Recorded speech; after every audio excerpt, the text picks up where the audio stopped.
Hi, it's Dustin here and welcome to this week's video. So what I want to do this week is talk about something that also comes up quite a bit, and that is property research. So you have to excuse me, I'm going to be referring to my notes a little bit every now and then. So let's go ahead and talk about some property research when you're getting into tax lien or tax deed investing. So I want to talk about kind of your foolproof plan in this, okay? So, especially when it comes to tax lien. So let's talk about tax lien investing research right now. So let's say, for example, you're looking at a tax lien on a $100,000 property. And let's say the tax lien is like $1,000 or $2,000 on that property, okay? So you're gonna research the tax lien. You're gonna make sure that the house is pretty decent. Hopefully you can see the property physically. If not, you can have somebody go there and take pictures of the property for you so you can see that it's livable and in good condition. So what we want to do is make sure our butt's covered, okay? And here's how that looks like, especially with tax lien investing. You always want to make sure that the worst case scenario, so here's the two scenarios with tax liens. Scenario number one that happens like 95% of the time is the tax lien certificate redeems and you get your interest rate. So that's why it's one of the most proven, safe and secure investments in North America, because 95% of the time they come and pay you back with your interest rate. Now, the other 5% is really where people get the massive home runs, is because you own a tax lien for $1,000 or $2,000, maybe on a $100,000 home, and what happens is they don't pay you, so you go ahead and you foreclose. So let's say you're into this thing for $1,000. So you hire a foreclosing attorney to send out all the notifications, go through with the foreclosure process, and you now own the property free and clear because the mortgage gets wiped out.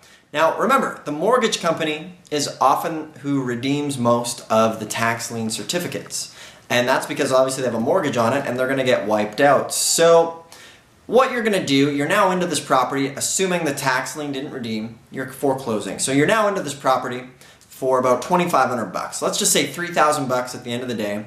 What happens with most people is they're able to go ahead and flip this thing super fast. If the market value is 100, you can easily sell it for, $65,000 tomorrow, or even $70,000. $30,000 below market value, that thing will move super quickly.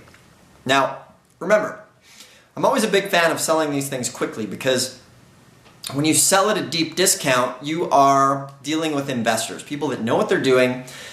They buy fast, they close fast, and they have cash. Now, a lot of people get greedy and want to put these things on the market for full market value. So what happens is all of a sudden you're competing with every other mom and pop that are wanting to sell their house and move into a bigger house. And you're now competing with every other house on the market. So that's why it's best to sell it fast and flip a whole bunch of these things. So back to what we were discussing before. Now, let's talk about the absolute worst case scenario and how you can still come out of this thing ahead of the game, okay? So let's say the worst case scenario is you buy it and you foreclose and you get it, and then maybe that thing burns down or something happens during the redemption period where this thing has to be demolished, right? Maybe there's a flood or something like that. And you always want to make sure that the land value is going to cover all of your expenses. So on a $100,000 house, the worst case scenario, which rarely happens, I don't even really know anybody that this has happened to, but if you're like me, you always want to know the worst case scenario, okay? So the worst case scenario is this.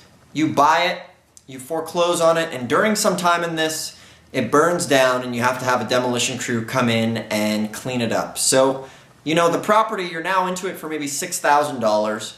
So the worst case scenario is you always want to make sure the land value is going to cover your butt, okay? So worst case scenario on the tax lien, you sell the land, you recoup all of your money, and then you move on to the next and chalk up the lessons. And you're going to get some massive lessons through this stuff. So this is why I always say to people, why it's so important, even if you're just buying like a $20 or $30 tax lien, it's so important to get that experience and get comfortable with this stuff, because it's not really a matter of when you're going to get something that hits and maybe makes you a lot of money. It's not really a question of if, it's always when. That's what I always say to people, because so many people go to their first sale and think, oh, I didn't I didn't get a property, this business doesn't work. And it's not like that. You know, I obviously have a lot of stories of people getting massive success at their first sale, like buying 5 or 6 tax deeds or getting a bunch of tax liens and then foreclosing and getting the house on their first one.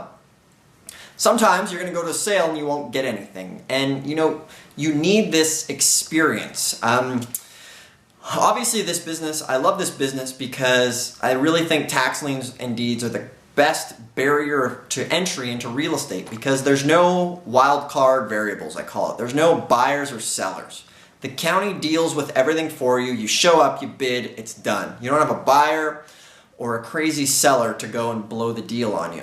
So that's why I really like this business, okay? But too many people just give up too easily. They think they go to one sale and they didn't make $1 million and then they say this stuff doesn't work. Well, you need to get experience and get comfortable with this and start to understand and, you know, feel familiar with this. You know, you wouldn't hop in an airplane with a pilot that's only flown a plane once, right? So that is very, very important to stick to this stuff. Get some sales under your belt. That's why in the last video I talked about going to the local county sales. And, you know, even if you're not willing to want to buy, just getting used to the environment, getting used to doing some research and understanding this stuff. So if you stick to that, you are going to be in great shape. So on that note, to recap, you know, these are your action plans. Once again, try to find a sale, just go to it, get comfortable, or even research a sale. Take any sort of action after this video, and, you know, you're going to be moving forward to getting a lien or deed and then selling it and profiting. So to recap, just always make sure the land value is going to cover your butt if the worst case scenario happens. And you know, I have thousands and thousands of customers all over the world, mostly in North America, and I've yet to hear a story of this worst case scenario happening. However, I just wanted to make sure you're covered in case it ever does happen. You'll still come out of this thing ahead. So thanks for watching, and I'll see you in the next video.